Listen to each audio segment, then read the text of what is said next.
Hey, howdy. This is Rick coming to you from sunny Key West, Florida. And it has been. We're supposed to have been raining all day long, and it's been a nice, beautiful day. All right.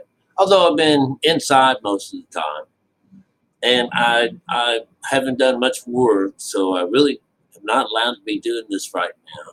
In my right mind, I do it anytime I want. But anyways, just having a little fun. This is behind me. I've done this about a year or more ago. When I discovered it, I didn't discover this. There was some guy on YouTube that, took the first three words of the Bible in the beginning and deciphered what those means just by using the Hebrew letters. But that's as far as he went with it, because this is the Old Testament, right? And with Moses and all that business, right? So what do we get is, this is Hebrew. Hebrew's read from left to right. And when I first learned this was some time ago, and I started reading all the scriptures back, left to right, and I was thinking, this is pretty interesting because, I was saying, because it's part of being a code that this would be, if you read it left to right and they had to reproduce it right to left, was there some kind of this interesting change in there? And I found that there wasn't, it's tough enough on its own to find the spiritual side of our Bible. But what we get out of this is, in beginning, I don't think there's a the, but it's the idea that in beginning, just those two words, all right, has a lot of meaning to them. And if you were to follow the spiritual side of the Bible, like you and I do, we'll know right off the bat by hearing and by seeing what they're talking about. And again, I have to emphasize that this is the Old Testament that has got no Jesus in it whatsoever, all right? But it represents a hidden side of the Bible, a hidden side, which meaning dark language. And this is how God speaks to us. It's in dark language. All right. So if you don't want to follow along with me, then turn this off. But otherwise, it's pretty interesting. It's eye-opening.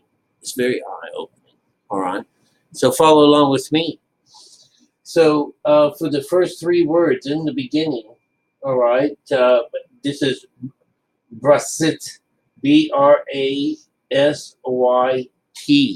All right, those are the words that are brought out, or the concepts, like Bet, Ret, Alfie, Shin, Yod, and Tav. Yeah, I'm probably mispronouncing all of those. It gives a damn. All right. Bet. See, what I did was that you take the first letters off of each one of these, and I think you got to use SH. the SH for that one, but this one here, so it's Brasit, and so each one of these has their own little business. When you start looking them up, they have these. Can you see that? There's this funky thing here. This represents a B and an R and an A and an S and a Y and a T. Well, they also have their old references as what they mean, because all of these things say something. So we get Bet means house. It's a tent. We know about the tent. We know that has to come first. It's a way of communicating with God. All right. But this is a tent. Resh means the highest person, and it has a little gif on here that looks like a head of somebody's head. All right. Alfie is about strength. To Alf. This is a ox head. All right. Strength. Okay. God. That's what that represents. Then we have Shin or shine. Is these teeth. It's to consume or to destroy. And it's got these little teeth marks on it. It look like those iron teeth that are in the fourth kingdom in some of our stories. Then we have this little thing, yod.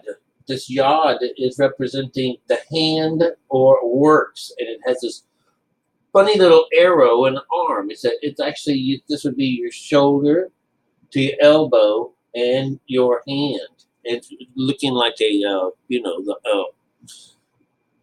what is that? Pac-Man.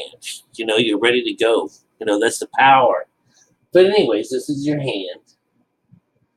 And down here, Tav is the covenant, the mark. The cross. All right, covenant is something. It's between you and me, so it's a mutual thing. I do this on purpose. I do this. I do this as my own will. All right. So what we get out of all of this is the meaning. All right. We get the Son of God. That's what the first three letters represent. The Son of God. The Son of God is destroyed willingly by his own hand, willingly, because it's willingly on the cross. All right. Now, I throw the willingly in there because that's what this other guy did. He put that willingly, but I know that we have to give ourselves willingly unto the Lord. So this is what a covenant is. The covenant between you and God is that you come back. You're the prodigal son. So the idea that in a tent, do we run and meet up with God, which destroys the old self? And we do this by the power of our own hand. And this is our covenant. This is the rainbow bridge, the covenant between man, our mind, and God. This is the connection between the two of them. And it's used in the first three words of the Bible. So I just want to thought, I haven't done this teaching in a long time, but this is very smart, very interesting stuff that you've got a mention of God's Son, of the Son of God. And I'm always telling you, you are the God, you are the Son, and you are all of these people, all these things, all wrapped up in one. And so here we get our very, very first reference to us killing ourselves for God, right at the beginning of the Bible. Right? I just thought you'd love to hear that. I'll see you later.